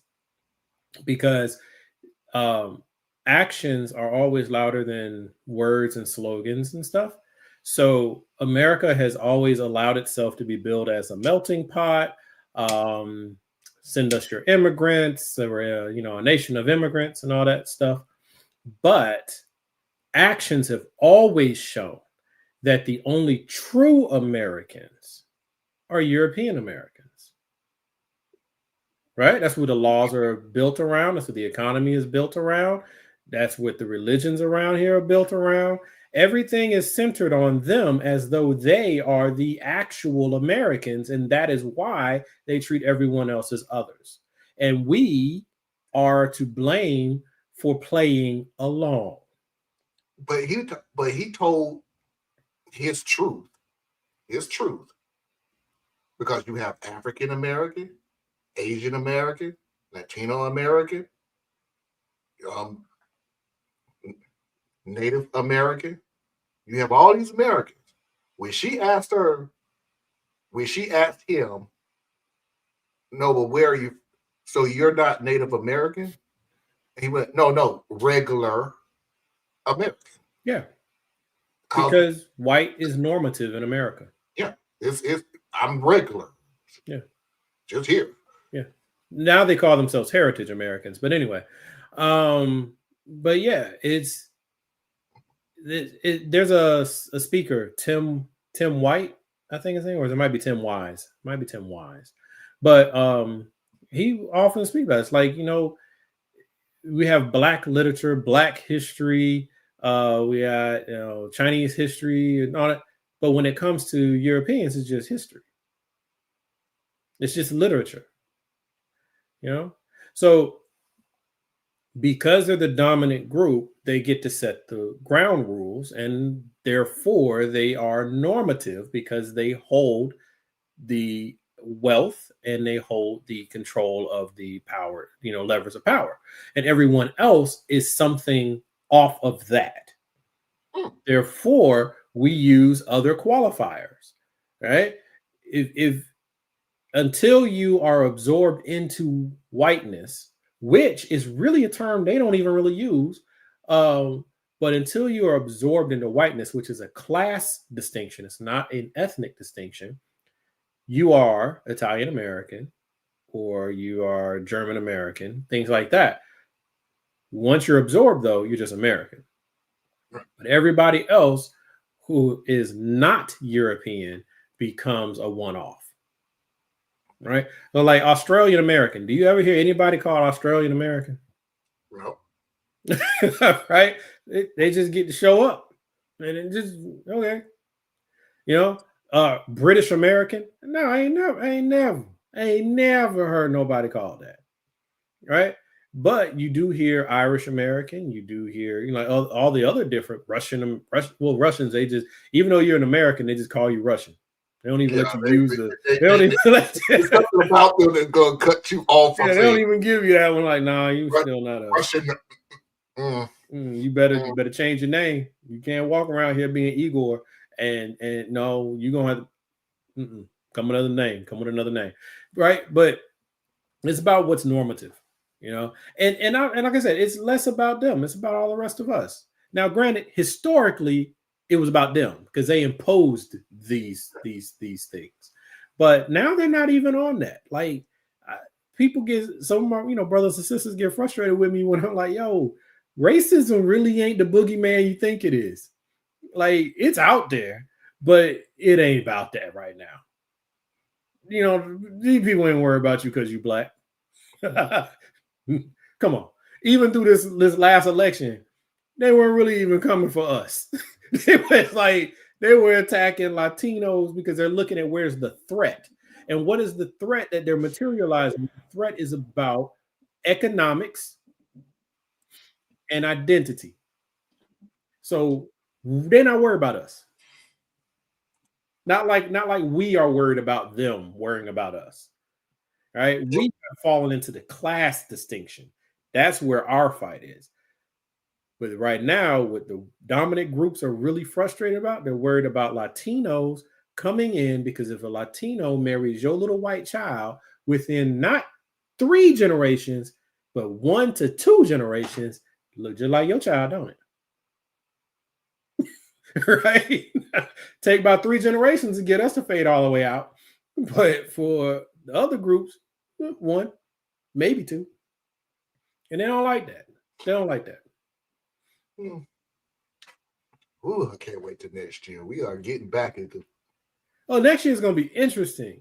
Yeah, we getting back into it. I told you, just give me a break. Let me. Well, no, I mean, this stuff in but next year is going to be interesting, but not because of the politics. Well, I mean, yeah, there'll be a lot of political things happening, right? But I'm off that, right? There are certain political conversations I want to have, but not in the way that we've had them, right? Like, I'm really interested. This is where, hopefully, Tracy, if you're still out there, this is where I can start connecting with you and people like Kiko and be like, hey, how do we pick one of these third parties and take it over? Because I am now at the point, right? Because I was pushing the Democrat thing during the election period because I am about less harm and harm mitigation. And having the Democratic Party with Kamala Harris would have been much better for this country than what Trump has already started doing. But I am no fan or friend to the Democrats. And what they have been doing over just these last 2 months last month since they got their butt kicked, we good. We're good. So how do we pick one of these third parties and all of us disaffected Democrats and disaffected lefties and all that, pick one third party. One. And take it over. And put people like AOC in leadership so that She has the experience and she knows how to craft her message effectively. Put some people like her in there. Bring Jamal Bowman and all the people y'all love. Bring them jokers in. Take the Green Party over, for example. Run Miriam, whatever that lady name is, Jill Scott. Run her up out of here because she ain't doing nothing no way. Just send her on her way. You have the infrastructure already there. They already in almost all 50 states, I think. Take it over. Just take it, right? And then let's run with it. Democratic Party is done. They are done, right? I thought the Republicans would fall first because of how messy and terrible and hateful and not very intelligent that group is. But they know how to fight each other and then get back on script. Democrats don't know how to do that. So let's let it go. But other than that, though, Marlon, that's where I'm like with politics. That's where I want to go. But other than that, I'm all about social stuff and economics. Yeah, I think I'm pushing more towards social stuff. I'm not good with the economics. I'll leave that to you.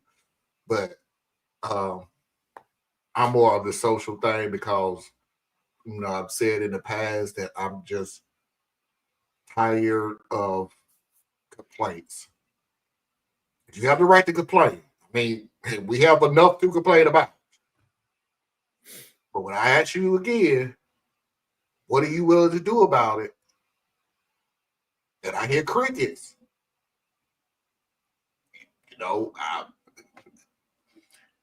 Maybe we could do this. And maybe we could do this. And this is a thought that popped in my head too. And me and Diaz and Anna was talking about this. So maybe this will be the right thing. If I'm giving you choices that I know that will benefit not only you, but our people, and you say, ooh, those are great ideas, but I know as I'm looking at you, you're more or less thinking, now when are you going to implement them? I don't know what to say, Diaz. I just don't. I get it, but I think that's where the conversation has to be a little bit more broad, right? Like when you talk to somebody, because this is one thing that frustrates me so much is that when I try to talk to especially Black men about politics, and all I get is a grievance for like who knows how long. They just going. But this is you're not saying nothing though, right? Okay, cool. That's where we have to have a broader conversation. We have to be ready to pivot and say, hey, once they take a breath, because eventually they'll take a breath, and then you say, okay, so politics is not the way that you see moving forward. What are some of the things we can do? Force them to think, right? Because no one's really given, I've found this in firsthand knowledge, no one's really given them an opportunity to have to think it through, right? Because everybody's been trying to shove down their throats, vote. For the last 2-3 years, all they've been told is you need to vote. You need to vote. You need to vote. And the problem is these are not dumb people, okay? There's varying levels of intelligence or refined thought, but they're not dumb people. So when you sit there and say vote, vote, vote to a person who knows that you casting your ballot is like a lottery ticket. That's about how valuable it is. If I can go in there and I can vote and I can throw it in, it's like throwing a penny in the fountain and making a wish, right? So they know that. They know that the primary system is rigged. They know that the Republicans and stuff like that are playing games. They may not know all the details like people who spend all their time in politics, but they know the game is rigged, right? So when you tell someone who knows the game is rigged that they just need to go and like shut off their brain and go vote, they're not trying to hear that, right? We just watched it. We just watched it happen all over the place, like every demographic. Stop. That's my thing. During the political season, those last 2 years leading into the election, yes, because we haven't done the things we need to do to be prepared to do something different, then all I can tell you to do is go vote.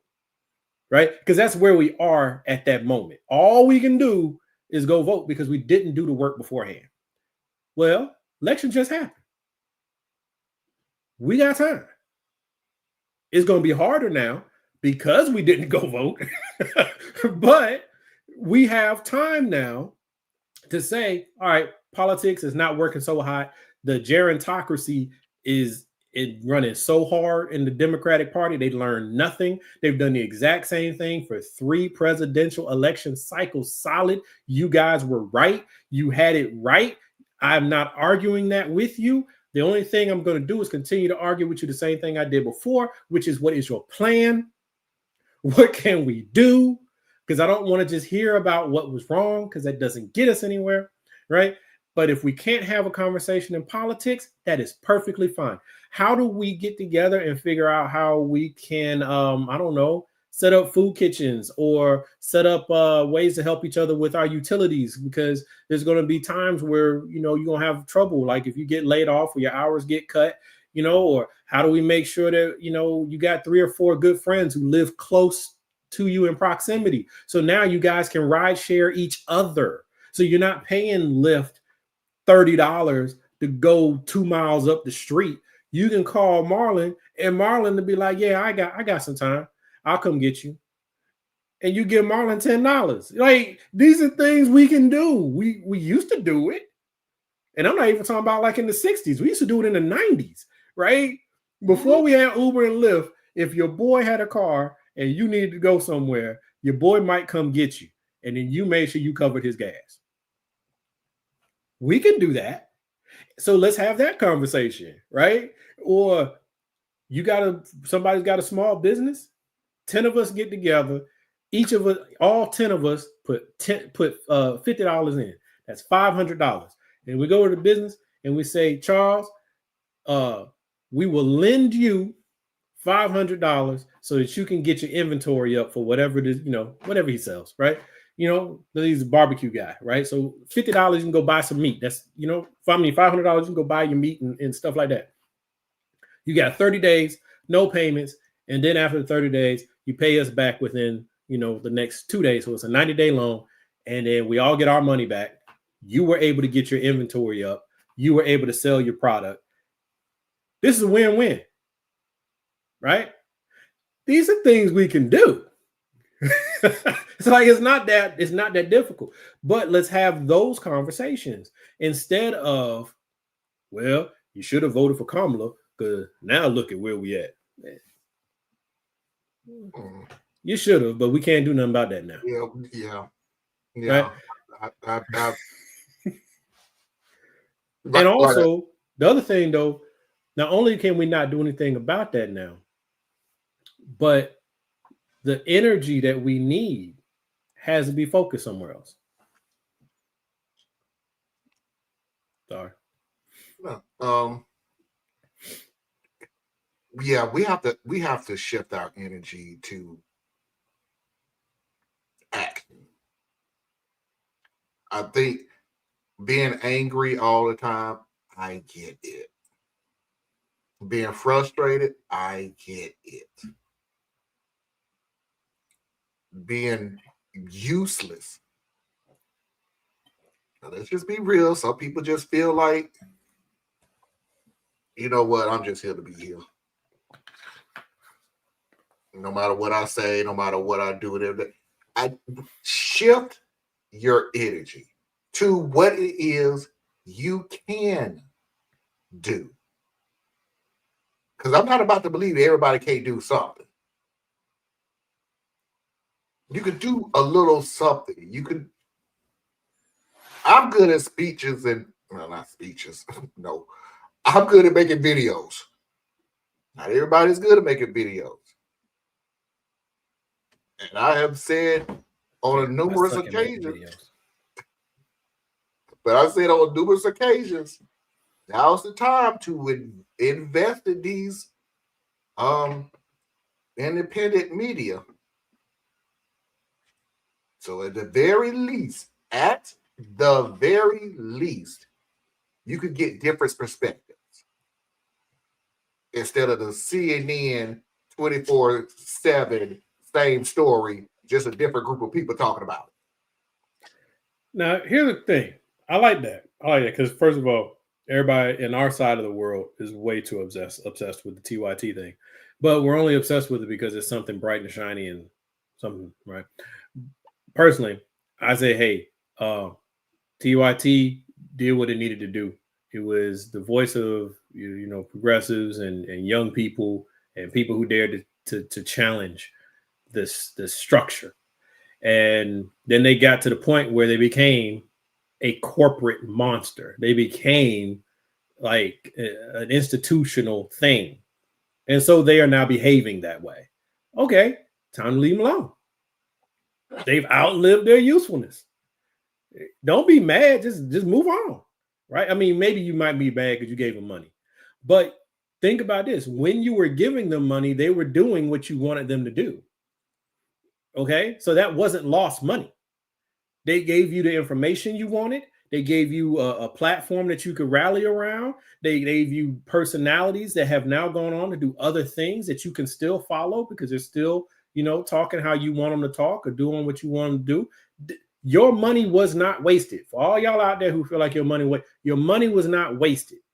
If you're still giving them money, your money's being wasted. But your money was not wasted. You got exactly what you wanted and what you needed. Now that they're no longer serving that purpose, leave them alone and go to some of the other ones that you do support. And understand that one day you're going to have to leave them too. Okay? Because the work is for us to do, not for them to do for us. Okay? So when the time comes, leave them and move on. But at the point you had made about like CNN and stuff like that, we still need those people. Right? No, here's the reason why. What do you get on this independent media? Right? You get people who are just giving their opinions like I'm doing right now. What research I got?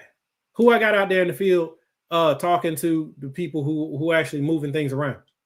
Right? Who's in Syria right now in a flak jacket and a helmet talking to the rebel armies? Who's dealing with the poor people in the streets and all the organizations that are trying to help the poor people and moving money from here and moving money from there? And who you think doing that? The people with the money to do it. So there is a purpose for major media. The problem is major media has shifted. Yeah, Javier, he's busy. He's busy. I hope he landed on his feet. Sound like he did. But what I'm saying is, like, I really and it's frustrating to an extent, but those of us who occupy the quote unquote left, many of us are here because we think differently, because we dare challenge what has been handed to us. So given that means that you are able to think multi-directional. Okay? CNN, not bad. CNN International anyway. CNN that you watch on TV that's on this 24-hour loop. Yeah, that's garbage. That's TYT. I mean, that's what some people call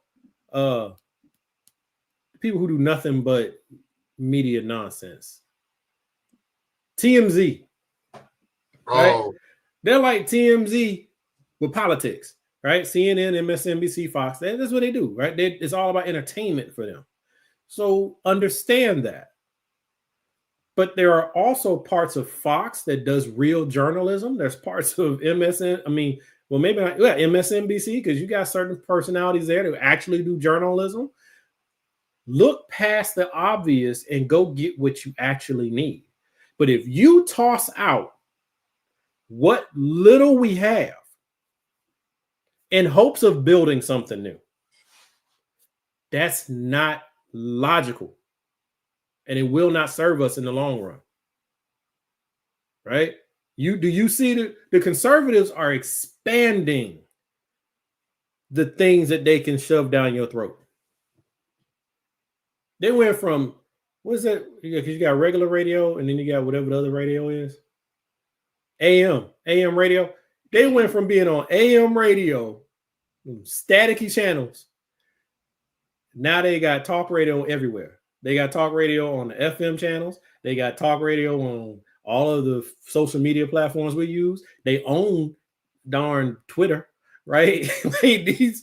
That's the game. But we want to sit there and be like, well, this ain't working, so I'm just going to throw it away. No, take it back. But anyway, sorry. It's okay. All right, everybody. Last video of the night. If you don't know, one of my pleasures, small pleasures, is I really, really love a disciplined choir. What? You really, really love Mariah Carey. Only you love Mariah Carey. And you. And not me. Ooh.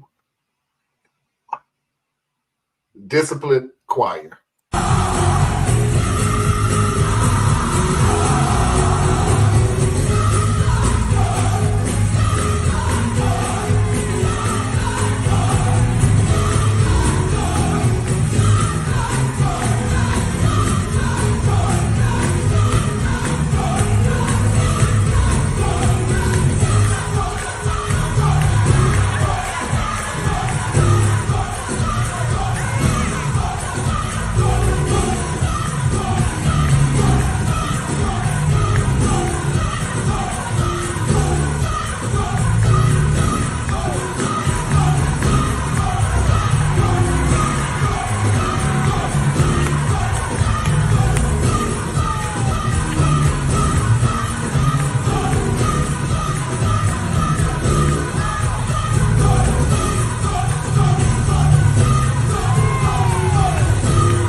So here's the thing.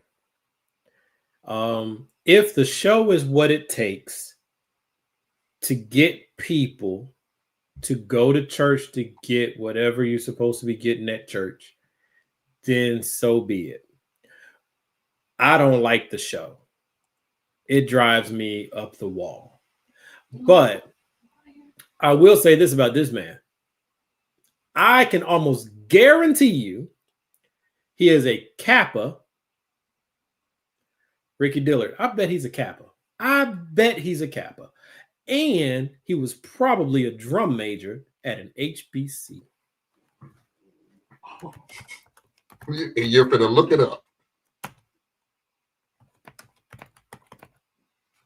Let's see.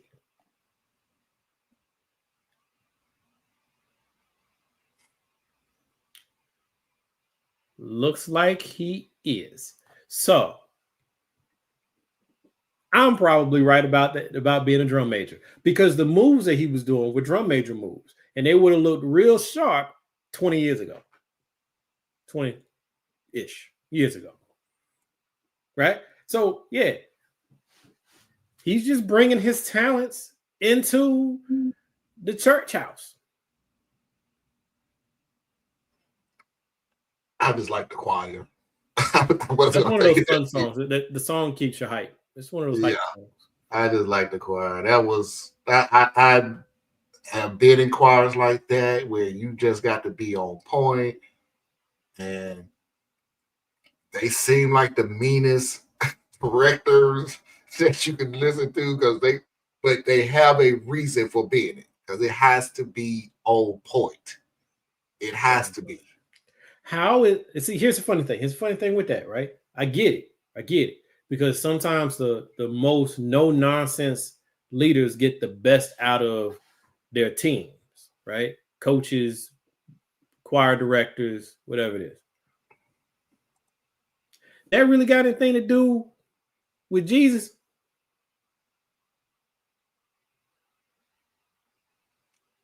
No, I'm just saying. Like, y'all working real hard to put together a quality show. They got nothing to do with it.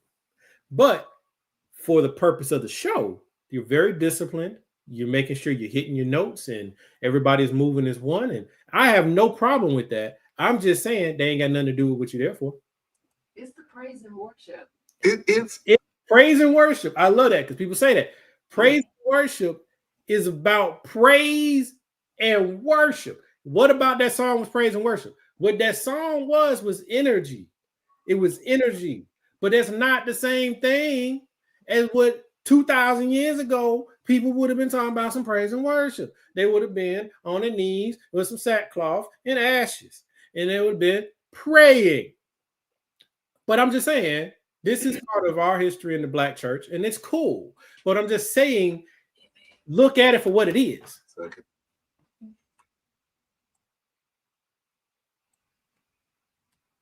This is my answer. This will be my answer.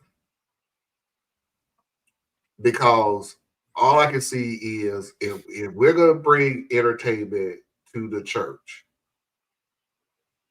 that we know will bring more people to the church. Mm-hmm.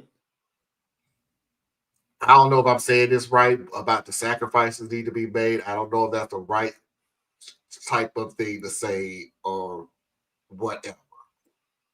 But it's sort of like, what was that movie? Sister Act. It's sort of like Sister Act. Mm-hmm.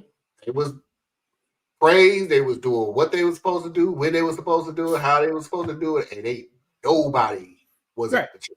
I hear you. Soon as that character, Whoopi Goldberg, put a nice choir together, mm-hmm. it started filling up the church. It started filling up the church and start bringing the people. Mm-hmm. Now, is the song praise and worship? No, it's not. It really isn't. But I don't want everybody to be concentrating on the song. The song did what it was supposed to do. It brought the people there. Right. Now we're going to have the prayers. Now we're going to have the service. Now we're going to have the communions. Now we're going to have the baptism. Now we're going to have the things for the reason that we want people to come back in. Do we have to have songs like this? Yes. But I really never did like secular music when it got into gospel anyway. I'm sorry. I never liked that. But some people do. And I get your point. Right? In order to feed the people, you got to get the people to show up to the dinner. Right? Yeah. I hear it. I've been hearing it my whole life. Right? From different angles and different scenarios.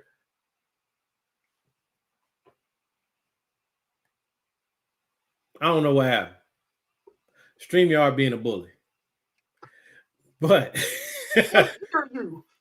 no, but what I was saying is I get it.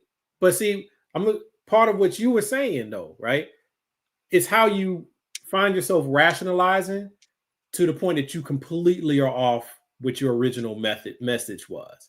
So first it was, well, there's nobody wants to come to church every Sunday to be sad. Okay? Because just talking about Christianity for a moment, especially in the Black community, we have needed something to latch on to for hope because our experience has been so dire for the vast majority of our time in this country. That's why you have a lot of that energy in our church services, because we are celebrating still being here in the midst of all the trials and tribulations. So we bring in that energy. What a lot of people don't realize, though, is a lot of that came in with us from our actual roots, which is much more spiritual than Christianity. So that's where you get the dancing and the high music and the drums and all of that. That is in our soul. That comes from who we were before they forced us to be Christians, right? So that's why our form of Christian worship is a little different than many others, plus the unique history we had to walk through. I get that. But when you start to go to the point where I need to have a bigger building because people like to come to big buildings. They like to come to nice large churches. They don't like coming to little small churches. That was what we did in the past. If you want to get the people in, you got to have somewhere nice for them to come. Okay, well, now you got a mortgage you got to pay on this big old building. So now, okay, well, we got the building, so people want to come here. We got to also make sure we got a good show, because we want to make sure that when they're here, they're happy and they're looking forward to coming to the show. They're looking forward to coming to the experience. Not yet have I said anything about really being about Christ. Now we got the people in here, and we got the praise and worship thing going, and we got the showcasing the sound and the music and all of that. Okay, so what else we got to have? Okay, well, we can do scripture. All right, well, scripture is when we're going to bring the tone down a little bit. We're going to focus on the scripture. We're going to read through the word, right? But then we go into the sermon. What have the sermons become? The sermon is not all the ones we see in the big churches that are drawing all the people in. They're catered more to making people want to come back in, to be entertained by the preacher, to be entertained by the minister staff. We don't have teacher preachers the way that we used to have teacher preachers, because teacher preachers don't build big churches. Okay. So you have preacher preachers who do a little bit of teaching along the way. Christ gets lost in that. And that is one of the big reasons I believe that so many young people, and when I say young people, I'm talking about like 40 to like 20 or whatever, they don't go to church. Because it's gotten to be so much about the show, so much about this man doing his, FAMU recitation of how to lead a band. Nobody's being fed. So that's my thing. But I think we can get all that back. You can say that about other things too, though. Why do some churches have basketball or softball leagues if they don't have anything to do with Jesus/religion? No, that's a little different. So what I'm talking about is a church service, right? So the church service is supposed to be about the worship. That's why you came to church.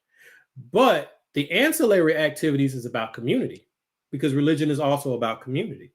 So you have the baseball league, you have theater, you have all these different. Keep talking. Oh, but you have all these other things because that's for the community, so that the people are not drifting off into other pursuits to entertain themselves. That's why the churches have those, like the baseball and the basketball and things like that, because they want to make sure that you have the option of having fun outside of the church service, but you want to make sure that the people, you got your friends and, the kids are growing up together and all of that. It's a whole community thing. So that makes perfect sense to have those. I'm not opposed to any of those. I'm actually not even opposed to you having your, fancy services. I just challenge us, as I do on so many other things, stop and look at what you're doing and ask why we're doing it. Is it really taking us down the path that we say we want to be on, or is it really taking us away from the path that we're supposed to be on? Right? Christ did not call for us to build big churches. He did all his work out among the people. Christ didn't say that you had to be perfect and pretend to be like everything is in order and you got it all figured out. No, he went to the people who needed something, right? So we've drifted off of the Christ that's in the New Testament, and we've created something else. Another way that you could put it is there's the God that created us, and then there's the God that we created. And if you pause and you think about what you're doing, how you're doing, and why it's being done, are you serving the God that created you, or are you serving the God that you created? All right. On that note, let's shut it down for 2024. Good year. Again, we did make our goal of 700 subscribers at 704. So I guess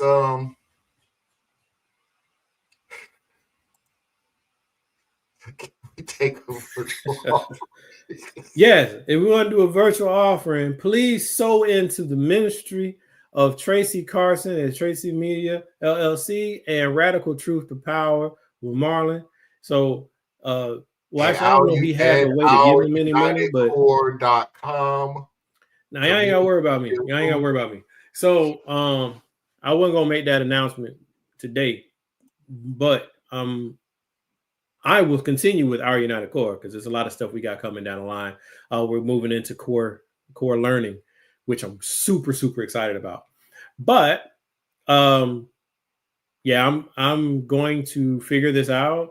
But the sending money, don't send me no money. Don't send me no money because that was what I was hoping could grow and be something, but that's not where people are. And since it's not where people are, let's just sunset that, and I'll just have to make the money 100% through core learning and the other entities that'll come along with that. But if you have money to send, I would say please feel free to cancel your Patreon subscription with me and shift it to Tracy or shift it to Marlon if he has one, right? Or to another organization that you believe is doing the work that you believe in. I'm going to continue to do the work. I thank each and every one of you. I'll be sending emails out once I get all this figured out because I got to finish it out for the year. But I really do appreciate those who have supported me and those who had the intention of supporting me, just didn't have the ability to. Thank you so much. Who knows, might revisit some of this in the future. But right now, we're making that pivot. We're going to focus on actually building the business. And that's what we're going to do. All right.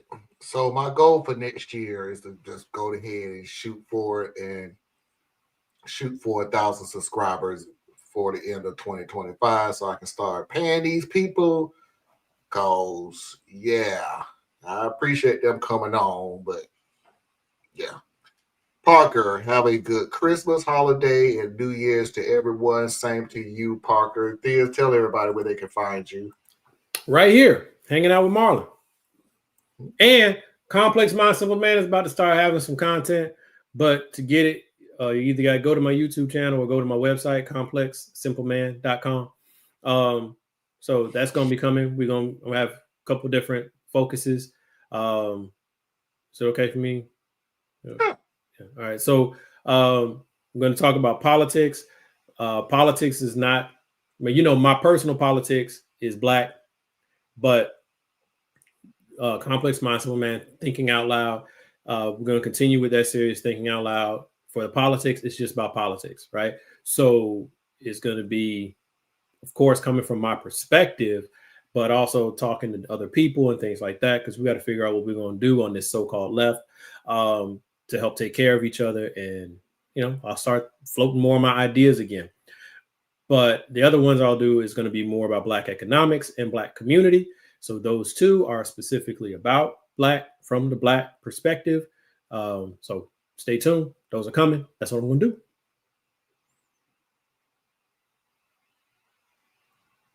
I'm here. Ladies and gentlemen, boys and girls, children of all ages, non-conforming individuals, and of course, I'm assuming you're LGBTQ. I appreciate Theas. I appreciate Anna. We will see everybody in 2025. And until next time, we will see you when we see you. Peace. Make sure y'all get some good Mariah Carey music in. And if this isn't a happy season for you, then I hope that this is a season. Or not. Christmas isn't always a happy time for everyone, but I hope you have the best that you can have for this time. Yeah. And Mariah Carey is awesome. Okay.